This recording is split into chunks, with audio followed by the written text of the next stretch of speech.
Hello, friends. Welcome back to the Heal with Grace podcast. Today, we are going to talking about, and I'm going to help you understand how to get out of those spiraling moments, those fear-based thoughts, the fear that induces and happens in your body that maybe even lands into a panic attack. And really what we're talking about is catastrophizing. It's that time, those moments where you get maybe a weird twinge in your body, or you're afraid you might say the wrong thing and you think, oh my gosh, something's wrong. What did I say? What's happening? I'm afraid I'm going to say the wrong thing. Or, oh, what's happening in my body? I'm going to go Google these rare diseases and wonder if I'll ever get better. Those sneaky, sometimes feels rational, but oftentimes they're very irrational thoughts and feelings that happen when we get into this really deep fear response. It's actually one of the most common mental habits keeping people stuck in chronic symptoms in fear and panic and anxiety. And so I want to help you understand exactly what's going on and then how to move through it. Because this is honestly one of the biggest topics. Oftentimes, I share with people all the time around how it impacts your mental health, your physical health, your chronic symptoms. Because if you've been listening to this, I hope that you understand by now. And if not, you will understand that most of our chronic symptoms, when I mean that, I say things like pain, anxiety is actually a symptom. It's not an emotion. It's not a feeling. Anxiety is a symptom. And that's actually a whole other episode. So that's coming. But what I mean by this is that I'm talking about any type of symptom, illness, pain that can't really be explained, does not have a true structural cause, and you've been trying things over and over and over again that aren't working. And when this happens, of course, we're going to catastrophize about it because it's scary. It's scary to have, even if you do have some sort of diagnoses, you can still land in the neuroplastic chronic symptom camp. And neuroplastic means a chronic symptom, like I just explained, that is not being treated, that can't find relief after around 6 months or so of treatment, depending again on what it is. When we're in that state, when we have these symptoms, we catastrophize. We get really fearful. We get worried. We go down the spiral of like, what ifs? What if, what if, what if, what if, what if? And even if you don't have chronic symptoms, or yeah, even if you do, there's plenty of other areas where this happens, right? Like, oh my gosh, what if my friend thinks bad of me? Or what if I ask for what I need and then they leave me? Or what if I don't push harder, then I'll fail? Or if I slow down, everything will fall apart. All of these what if statements, what if or should or could, lead us into this spiraling and catastrophizing. So, okay, let me back up for a second and explain what is catastrophizing. So really, what's happening, that word means when your brain goes straight into the worst case scenario. It might sound like when you have a flare and you think, I was afraid of this happening. I can't trust my body. I'm never going to get better. All of these all or nothing statements, that means you're catastrophizing. I'm never going to get better. This always happens. I'm going to lose it all again. I just started feeling better. Why can't this go away? What if it never goes away? This pain means I'm going backwards. What if they don't like me? I'm going to fail if I don't do this, blah, blah, blah, blah, blah. All of those. Even if when I said all of those, like, ugh, it makes my body heavy. Literally, seriously, right now, it felt very heavy to say all of those things. It feels this like weight on me the weight of those words sit very heavy on our nervous system. They send alarm signals to our brain that sound off danger. And even when you were listening to those statements that I just said, when you hear someone else say that, you might even think like, oh, that's a little dramatic. It's not though. You're not being dramatic. You're trying to help yourself actually. When those statements go off in your mind over and over and over again, what's happening is that you're trying to predict pain to protect yourself. But your brain doesn't know the difference between this is uncomfortable and we're in danger. So your nervous system hits the panic button again and again. So when it thinks that you're in danger, it sounds the alarm and your brain starts to say those terms, those words, those fear statements, the all or nothing, the oh my gosh, what's going to happen? What's wrong? I'm never going to get better. All of those. It's really just trying to protect you from even more danger, even more pain. But actually what's happening is it doesn't really protect you. It just continues to create more danger and pain. Let me say that again. So the thoughts, the catastrophizing thoughts, are trying to protect you from more pain and really from more emotional pain, from more fear, from rejection, from disappointment, from anger. All of those things we're not allowed, and I'm doing quotes, we're not quote unquote allowed to feel. Your brain wants to protect you from those. So it's going to say all of those statements, all those all or nothing statements. It's going to send you down a spiral, and then it's going to send you physical symptoms. It's your brain's job to keep you safe. And when you've lived in pain or illness or anxiety for a while, it just becomes normal, becomes hypervigilant. It's like a toddler with a plastic toy fire truck running around screaming, fire, fire, fire, every time the toast burns a little bit. It's cute in theory, kind of. It can get pretty annoying. It's exhausting in practice. So when you have a symptom, your brain thinks, oh no, we've been here before. Better to assume the worst so we're prepared. But that hyper alert state actually amplifies symptoms. It tells your body we're not safe, which feeds the pain anxiety loop. Catastrophizing is your brain's way from protecting you from more pain, but that's not actually what happens. When you've been feeling better, but then what feels like all of a sudden you're back in your pain or symptoms, you have a huge flare one day or 2 days or 3 days or a week or whatever, it's really easy to fall into the nothing will get better. I'm so tired. I'm so over this. And so, what I'm going to help you do is see that pattern that happens and turn inward towards yourself instead of away from yourself. What I mean by that is that when we are catastrophizing, we're trying so hard to not be in our bodies, to not feel our pain, to not think about ourselves because being in our bodies and our life in our present moment is too scary because obviously we have pain. We don't know what to do. We're really uncomfortable. But when we turn towards ourselves instead of away and try to disassociate and distract and like go to every different doctor and try every different protocol under the sun, we're trying everything outside of us. And instead, what I'm going to help you do is turn towards yourself. So I'm going to give you an example of this first, and then I'll walk you through it. So if you've been here, you've heard some of my story, and I'm going to share a little bit more. So I've had different symptoms along my journey, essentially. Like if I wrote out a script of a timeline, there would be different points on the timeline that my body gave me different types of symptoms. And it's interesting because there are some symptoms like a lot of pain, like physical pain in my body, that was really helped by brain training, regulating my nervous system. And truly, I don't experience those things ever anymore. Time and time again, I do a lot of the same brain training, nervous system regulation, some emotional work, and I've moved through that. Now, there's been a few subset of symptoms, and really this is more along my chronic fatigue, which if you've had chronic fatigue, if you have those symptoms, if you have the brain fog, the shutdown, the collapse in your nervous system, then you know what I'm saying probably. And also, I feel for you. So for me, it's been a little more complicated with those symptoms. It hasn't been as easy in terms of, well, okay, I don't want to use the word easy. None of this has been easy. I guess I'll just say some things were a little bit more simplistic than some others.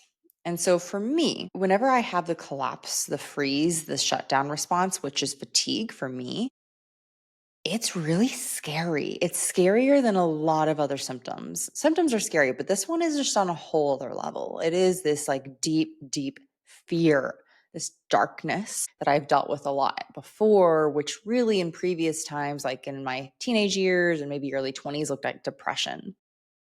But now, or well, after that, maybe like late 20s, anyway, it looked more like physical symptoms, like fatigue shutdown. Yeah, some disappointment, some despair, some feeling sad and grief came with that. But a lot of the physical symptoms truly just took me down. And I don't think I fully recognized how much I was catastrophizing in those states and how much I was just being like, oh my gosh, I can't do this anymore. I don't know what's going to happen. I'm over it, blah, blah, blah, blah, blah. Like, it's just like I go into that catastrophizing, hopeless state. And so, what I have learned from that, what I was doing was dismissing myself and actually turning away because that place was so scary to be with. It was this place of deep darkness that I never knew how to be with. It was never taught to me how to be with. I mean, I could go down, that could be a whole other episode. And actually, you know what? I'm going to share a little bit of this here because this might help you. For me, it was really scary to be with. And what I've realized is because those deeper, darker years of depression were really scary. And I did have some help. Like, I actually was in therapy. But to be honest, it was a lot of cognitive therapy. And I didn't really learn how to sit with and be with my body, with those emotions, with the darkness, and allow it to be okay. Because all of the rhetoric around that time, around depression, around darkness, was, oh, something's wrong with you. We need to give you a pill.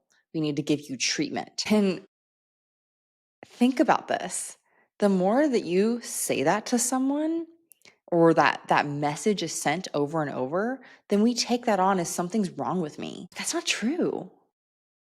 There's nothing wrong with me. There's nothing wrong with you if you experience grief, sadness, pain, illness. There's absolutely nothing wrong with you.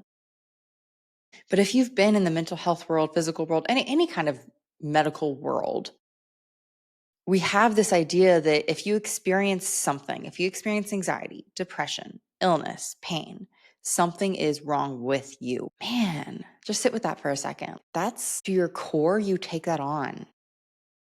And so when we have this idea or this feeling or belief that something's wrong with us, then it's going to be really hard to be with ourselves, to turn towards ourselves when we're feeling pain or illness or symptoms or whatever it is.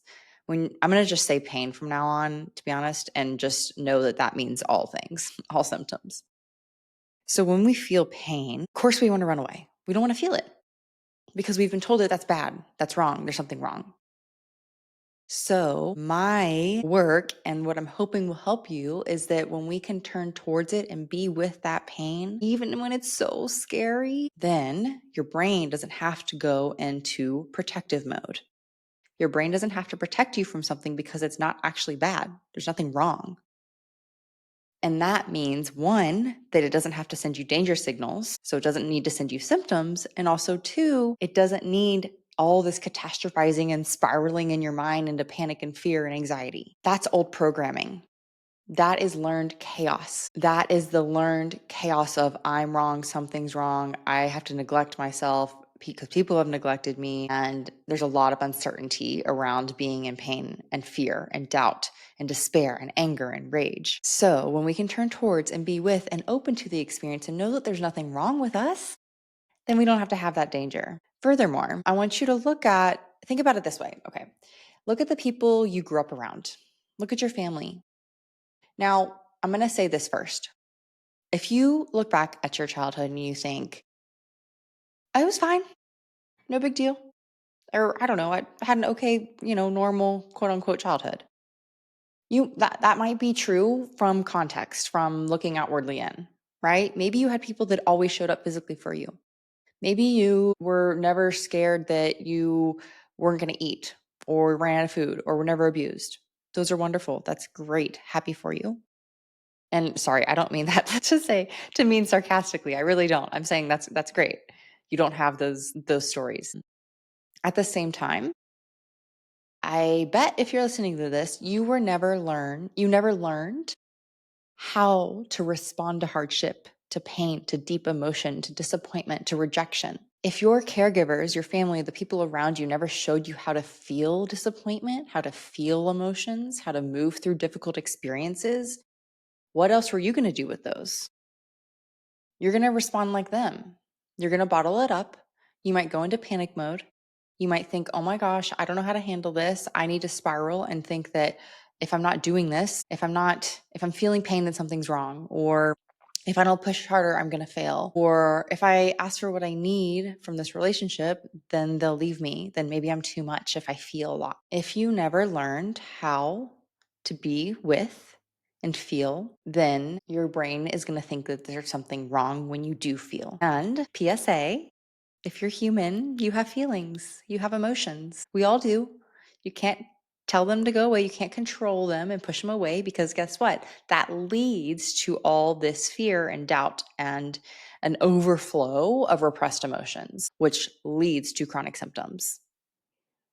So that is what I mean by when I say old programming. We don't want that programming anymore. We want to help you turn towards yourself so that your mind doesn't have to take over and spiral into doubt and fear and pain and panic. Okay, I'm going to give a little synopsis here before I move into how do we catch it? How do we work with it? So, the catastrophizing in your mind, the fear, the spiraling, really is a protective mechanism. Your brain wants to protect you from what it thinks is wrong, from what it thinks is dangerous. And what it thinks is dangerous, what it thinks is wrong, is probably just what you've learned from society, from family, from growing up, that feelings are bad, that if you don't show up a certain way, you're going to be rejected, that if you don't show up a certain way, you're going to fail. If you don't present a certain way, you're not good enough. And then, furthermore, when you're in the midst of pain and illness and you have pain again, you have a flare, something goes wrong, you have a new symptom that pops up, your brain goes danger, danger, danger, because you've never learned how to deal with it. And no one's ever helped you with it. So, of course, there's hopelessness. And so your brain goes, danger, danger, danger. Let's send all these thoughts to figure something out. We have to help this. We have to fix it, right? The thing is that, again, you didn't really learn how to manage that fear, how to be with that fear and take care of yourself in it. And talk to yourself in a way of like, oh, hey, okay, yeah, I know we're fearful right now. I know this is really scary. And also, we're going to move through this. So, how do we catch it in real time? Let's get practical. First and foremost, you're going to name it. Instead of shaming yourself, you're going to try, this is my brain trying to protect me by imagining the worst. It's scared, it's not stupid. Then you're going to ride the wave. You know how we've talked about riding the wave of emotion? Technically, if you learn to ride the wave of emotion, and I'm going to explain this here for a second, we have learned that emotions in the body last 90 seconds if you allow it to go there, if you allow it to be there.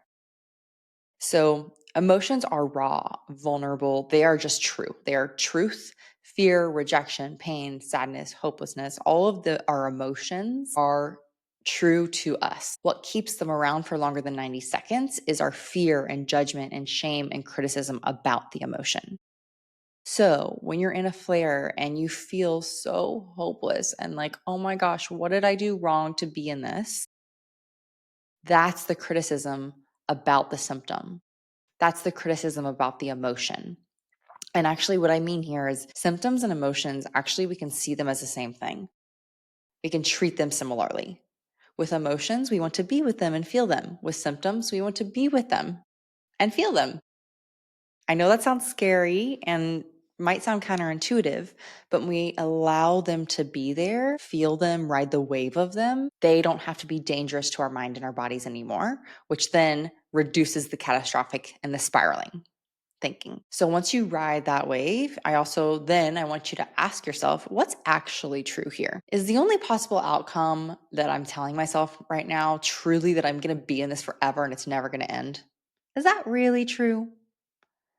Have I survived this before? Maybe, and I know this is cliche, but it really works. What would I say to a friend in this exact situation? What would you tell someone? Then, if you didn't find it already when you rode the wave of the symptom, I want you to understand the emotion underneath. Catastrophizing often masks fear, grief, powerlessness, hopelessness, rage, anger. So I want you to ask yourself, what is this thought protecting me from feeling? Then breathe into it, feel it, journal it, talk about it. But I really want you to feel that emotion and know that it's completely okay to feel. Remind your body it's okay to feel, because when you feel it, then you're signaling to your brain, it's okay to feel this, even when it's scary. So when I can feel it, you don't need to send me signals of danger by means of pain or illness. Then to close this out, you can use a calming reframe. You can say something like, this is uncomfortable, but it doesn't mean I'm in danger. Doesn't mean all is lost or all is wrong. I've moved through this before. Yeah, I'm tired of it. I'm tired of this. I'm here. I'm tired. At the same time, I know I'm doing the work and I'm moving through this and I'm moving forward and I will heal. I am healing.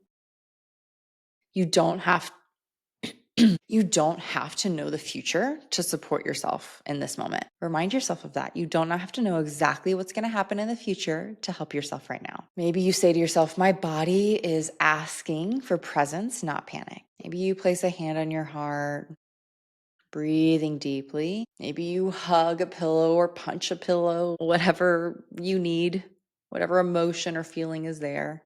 And say to yourself, even though the symptom is here, I am okay in this moment and I choose to respond and be with myself with presence and compassion instead of fear. It is safe to feel all the fear, the disappointment, the sadness, etc. It's okay to be with this even if it's really scary.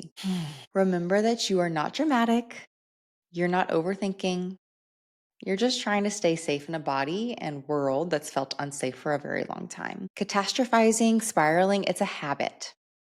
And like all habits, it can be rewired. When you stop feeding the fear loop, you actually start building a new one where your brain learns, I can feel something without assuming the worst. I can have a bad moment, a bad day, a bad week without a bad life. And I can pause before or when I notice that I'm spiraling, because that pause is power. Even if it's a second pause or it's an hour pause, it's powerful. This is one of the most important lessons that I can share with you. And there's a lot of lessons within this lesson. I probably talk about this every single week on our mind body healing method call. Every week, someone brings this up in some way, shape, or form, or they don't even realize they're bringing it up, but then I have to talk to them about it, because how could you not spiral when you're in pain? That's what you've learned, but we're going to relearn. And every time I talk about this, I look at the screen and I see all these nods from everyone. Everyone's like, oh my gosh, yeah, me too. Oh, thank you for saying that. Yeah, it's really powerful to see the group realize it together and then move through that catastrophic thinking and that spiraling. If you want more tools like this and you want to be in that healing hub when we're all in it together and we're learning these tools and we're, doing it together, and I get to give you this real-time feedback, I would love, love, love to have you in the Mind Body Healing Method. And you can find the link below to apply for a time to talk about it, to chat. We can figure out if it's the right fit for you. But this is really an important, wonderful space to heal together, to be together, and learn how to rewire your brain, get out of the habits and the patterns that you've been in, and really understand how to be with and move through your symptoms so that they don't have to run your life anymore, and truly treat and heal them. And also, you are resilient, you are not broken, and your brain is capable of change. Until next time, I'm Grace, and keep healing with grace.